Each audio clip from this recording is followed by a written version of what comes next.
എല്ലാവർക്കും നമസ്കാരം. വലിയ രീതിയിലുള്ള ഒരു അഗ്നിബാധയാണ് ചാലക്കുടി നഗരസഭയുടെ MCFന് സമീപമുള്ള, അതായത് ഇൻഡോർ സ്റ്റേഡിയത്തിൻ്റെ പിറകുവശത്തുള്ള MCFൻ്റെ സമീപത്തുള്ള മാലിന്യങ്ങൾക്ക് തീ പിടിച്ച് വലിയ രീതിയിലുള്ള തീയാണ് പടർന്നിരിക്കുന്നത്. MCFൻ്റെ സൈഡിലായിട്ട് കൂട്ടിയിട്ടുള്ള പ്ലാസ്റ്റിക് മാലിന്യങ്ങളൊക്കെ വലിയ രീതിയിൽ തീ പിടിച്ച് ആളിക്കത്തുകയാണ്. 2 യൂണിറ്റ് ഫയർഫോഴ്സിൻ്റെ യൂണിറ്റ് എത്തിച്ചേർന്നിട്ടുണ്ട്. ശ്രമകരമായിട്ടുള്ള ദൗത്യമാണ് ആരംഭിച്ചിരിക്കുന്നത്. കാരണം ഈ തീ പടർന്ന് ഇതിൻ്റെ സൈഡിലേക്കൊക്കെ വ്യാപിച്ചുകൊണ്ടിരിക്കുകയാണ്. ആ തീ അണയ്ക്കാനായിട്ടുള്ള ശ്രമകരമായിട്ടുള്ളൊരു ഇടപെടലാണ് അഗ്നിശമനാംഗങ്ങൾ ചെയ്തുകൊണ്ടിരിക്കുന്നത്. ചാലക്കുടി നഗരസഭയുടെ ഉപാധ്യക്ഷ അലി ഷിബു, അതുപോലെ ദീപു ദിനേശ്, ഷിബു വാലപ്പൻ തുടങ്ങിയ കൗൺസിലർമാരും ഇവിടെയുണ്ട്. പോലീസ് ഓഫീസേഴ്സും കൂടെ എത്തിച്ചേർന്നിട്ടുണ്ട്. ഇത് ഏകദേശം അരമണിക്കൂർ മുൻപാണ് ഇതിൻ്റെ തീപിടുത്തം ആരംഭിച്ചത്. ഇവിടെ അറിയാൻ സാധിച്ചത് ഈ MCFൽ ശേഖരിച്ചിട്ടുള്ള കുപ്പിച്ചില്ല് പോലെയുള്ള സംഭവങ്ങൾ, അത് അമിതമായ ചൂടിൽ അത് തീ വരുത്താനായിട്ടുള്ള ഒരു സാധ്യതയുണ്ടെന്നാണ് അറിയാൻ സാധിച്ചത്. ഫയർഫോഴ്സിൻ്റെ യൂണിറ്റുകൾ തുടർച്ചയായിട്ട് ഇപ്പോൾ വന്നുകൊണ്ടിരിക്കുകയാണ്. വലിയ രീതിയിലുള്ള തീയാണ് ചാലക്കുടി ഇൻഡോർ സ്റ്റേഡിയത്തിൻ്റെ പിറകുവശത്തുള്ള MCFന് സമീപമായിട്ട് നടന്നുകൊണ്ടിരിക്കുന്നത്. അഗ്നിശമന സേനാംഗങ്ങളുടെ വളരെ സത്വരപരമായൊരു ഇടപെടൽ ഇപ്പോൾ നടത്തിക്കൊണ്ടിരിക്കുകയാണ്. ശ്രമകരമായൊരു ദൗത്യമാണ് ഇതിൻ്റെ പിറകുവശത്തുള്ള തീ അണയ്ക്കുന്നതിന് വേണ്ടിയിട്ടുള്ള കാര്യങ്ങൾ ചെയ്തുകൊണ്ടിരിക്കുന്നത്.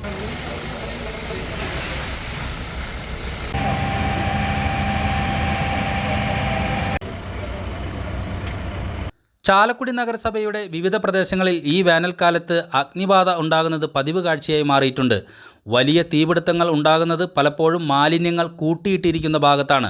കുറച്ച് ദിവസങ്ങൾക്ക് മുൻപാണ് ചാലക്കുടി മാർക്കറ്റിൻ്റെ പിറകുവശത്ത് മാലിന്യങ്ങൾ കൂട്ടിയിട്ടിരിക്കുന്ന ഭാഗത്ത് അഗ്നിബാധ ഉണ്ടായത്.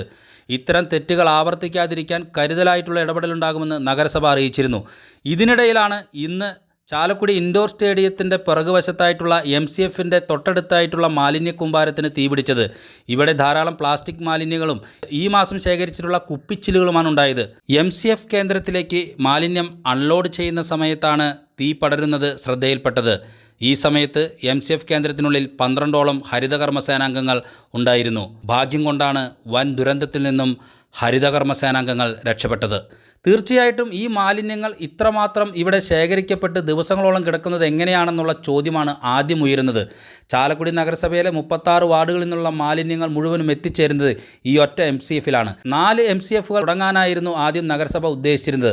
പക്ഷേ ഒരു MCF മാത്രമാണ് ഇപ്പോൾ നിലവിൽ പ്രവർത്തിച്ചു കൊണ്ടിരിക്കുന്നത്. നിലവിൽ പണിയാൻ ഉദ്ദേശിച്ചിരുന്ന MCF കേന്ദ്രങ്ങൾക്ക് 2000 സ്ക്വയർ ഫീറ്റ് വിസ്തീർണത്തിൽ പണിയാനാണ് ഉദ്ദേശിച്ചിരുന്നത്. എന്നാൽ പോട്ടയിൽ പണിയാൻ ഉദ്ദേശിച്ചിരുന്ന MCF കേന്ദ്രം 5000 സ്ക്വയർ ഫീറ്റ് വരുമെന്നതിനാൽ അവിടെ നിന്ന് ജനങ്ങളുടെ ശക്തമായ എതിർപ്പ് ഈ പദ്ധതിക്ക് നേരിടേണ്ടി വന്നു. തുടർന്ന് പോട്ടയിൽ നിന്നുള്ള MCF കേന്ദ്രം മാറ്റപ്പെടുകയായിരുന്നു. തൽഫലത്തിൽ ഇവിടെ 36 വാർഡുകളിൽ നിന്നുള്ള മാലിന്യങ്ങൾ ഈ പറയുന്ന MCFൽ എത്തിച്ചേരുന്നു. ഇന്നുണ്ടായത് വലിയ തീബാധയാണ്. ഇതുപോലെ മാലിന്യങ്ങൾ കൂട്ടിയിട്ടിരിക്കുന്ന ഭാഗങ്ങളിൽ ഇനിയും അഗ്നിബാധ ഉണ്ടാകുമെന്നുള്ള കാര്യത്തിൽ സംശയമില്ല. നഗരസഭ കരുതലോടുകൂടിയ ഇടപെടൽ ചെയ്തില്ലെങ്കിൽ വലിയ ദുരന്തങ്ങൾ ഇനിയും പ്രതീക്ഷിക്കാം. ഞാനിപ്പോൾ നിൽക്കുന്നത് ഈ ഇൻഡോർ സ്റ്റേഡിയത്തിൻ്റെ തൊട്ടടുത്ത് തന്നെയായിട്ടുള്ള ഇവിടുത്തെ ഫയർ സംവിധാനങ്ങളുടെ ഉള്ളിലാണ്.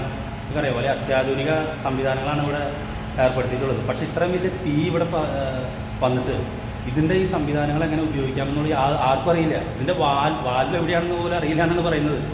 ഇത് ശരിക്കും പറഞ്ഞിട്ടുണ്ടെങ്കിൽ ഫയർ സംവിധാനങ്ങൾ ഈ തീ അണയ്ക്കുന്നതിനുള്ള കാര്യങ്ങൾ ഇതിൻ്റെ കെയർ ടേക്കറെയോ മറ്റു കാര്യങ്ങളോ ഇത് കാണിച്ചു കൊടുത്ത് പഠിപ്പിക്കേണ്ടല്ല. ഇങ്ങനെ ഒരു തീ വന്നു കഴിഞ്ഞാൽ എന്ത് ചെയ്യും? ഇത് ഇത്രയും വലിയ സംവിധാനങ്ങൾ ഇവിടെ ഒരുക്കിയിട്ടും ഇതുകൊണ്ട് യാതൊരുവിധ പ്രയോജനമില്ല. അഗ്നിശമന സേനാംഗങ്ങളുടെ ഒരു സത്രമായ ഇടപെടലാണ് ഇപ്പോൾ തീ അണച്ചുകൊണ്ടിരിക്കുന്നത്. നിങ്ങൾ നോക്കിയാൽ ഇതിൻ്റെ പിറകുവശത്ത് കാണുന്ന ഇത്രയും വിലപിടിപ്പുള്ള ഇത്രയും കാര്യക്ഷമമായിട്ട് പുതിയ ടെക്നോളജിയിൽ സജ്ജമാക്കിയിട്ടുള്ള ഈ ഫയർ സംവിധാനം ഇത് എങ്ങനെ വർക്ക് ചെയ്യണമെന്ന് പോലെ അറിയില്ലെന്ന്. ഇതിൻ്റെ വാൽവ് പിടിപാടില്ല, ആരെടുത്തുകൊണ്ട് പോയി എന്നൊക്കെയാണ് പറയുന്നത്. ഇത് ശരിക്കും പറഞ്ഞിട്ടുണ്ടെങ്കിൽ വലിയ വീഴ്ച തന്നെയാണ്. ഇത്തരം ഒരു ഇൻഡോർ സ്റ്റേഡിയത്തിൻ്റെ സൈഡിൽ ഇങ്ങനെ ഒരു സംവിധാനം ഉണ്ടായിട്ട് പോലും ഈ അണിക്കാനായിട്ട് ഫയർഫോഴ്സിൻ്റെ 4 വണ്ടി യൂണിറ്റാണ് വന്നിട്ടുള്ളത്. എൻ്റെ ഈ ഇപ്പോൾ മുകളിൽ നിൽക്കുന്ന സംഗതിയുടെ മേലെ വെള്ളമുണ്ട്, പക്ഷേ സാധനം വർക്ക് ചെയ്യില്ല. വർക്ക് ചെയ്യണമെങ്കിൽ ഇതിനെപ്പറ്റി ഗ്രാഹ്യം ഉണ്ടാകണം. ഇത് ശരിക്കും പറഞ്ഞിട്ടുണ്ടെങ്കിൽ വലിയ വീഴ്ച തന്നെയാണ്. ഇത്രയും വലിയ സംവിധാനങ്ങൾ കൂടി ഉണ്ടായിട്ടും യാതൊരു ഇടപെടലും ചെയ്യാൻ പറ്റാതെ അങ്ങോട്ടും ഇങ്ങോട്ടും നോക്കിയെടുക്കുന്നത് എങ്ങനെ പ്രവർത്തിപ്പിക്കുക, എന്താ സംഭവം എന്നുള്ള ഒരു പിടിപാടില്ല. പണ്ട് കൊന്നു ചേട്ടാ, നമ്മൾ നിസ്സാര കാര്യങ്ങൾക്ക് വേണ്ടി മുനിസിപ്പാലിറ്റിക്ക് വേണ്ടി 10-50 രൂപ ഫൈൻ ഈടാക്കുന്നുണ്ട്. അവർക്ക് ഇത്രയും വലിയ സംവിധാനമായിട്ടൊന്ന് വർക്ക് ചെയ്യിക്കാനോ അതിനെക്കുറിച്ച് ചെയ്യാനോ ഒരാളിവിടെ ഇല്ല.